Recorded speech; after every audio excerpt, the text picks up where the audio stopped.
அரசியல் தெரியாத கூட்டம், அரசியலே தெரியாத ஒரு கூட்டத்தின் தலைவர் விஜய் அப்டின்னுலாம் சொல்றீங்க. ஆனா வெளியில அவங்களுக்கான ஆஃபர், அவங்கள பற்றியான அவங்களுக்கான கூட்டணிக்கான அவங்களை வளைப்பதற்கான முயற்சிகள், நெறைய பேச்சுக்கள் கடந்த 10, 15 நாட்களா நெறைய போயிட்டு இருக்கு. பார்த்தீங்களா?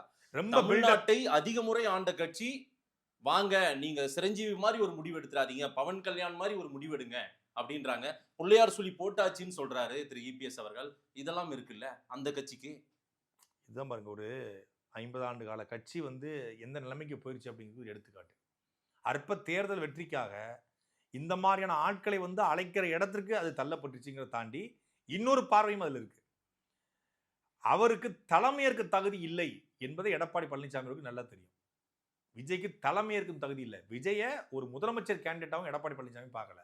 நீ அங்க நின்னா உன்னை அழிச்சிருவான், என் கூட வா, உன்னை வந்து ஒரு எதிர்க்கட்சி தலைவர் ஆக்கிடுவேன், விஜயகாந்த் ஆகிற மாதிரி ஆக்கி வச்சுக்கிறேன் அப்படின்னு அவர் அழைக்கிறாரே ஒழிய, நீங்க சிஎம் கேண்டிடேட், நீங்க பெரிய ஆளு, நீ இன்னும் நீ அதிமுக எதிர்த்து சண்டை போடுற அளவுக்கு நீ பெரிய ஆள்லாம் கிடையாது, நீ கீழே வா அப்படின்னு கூட அதை எடுத்துக்கலாம்.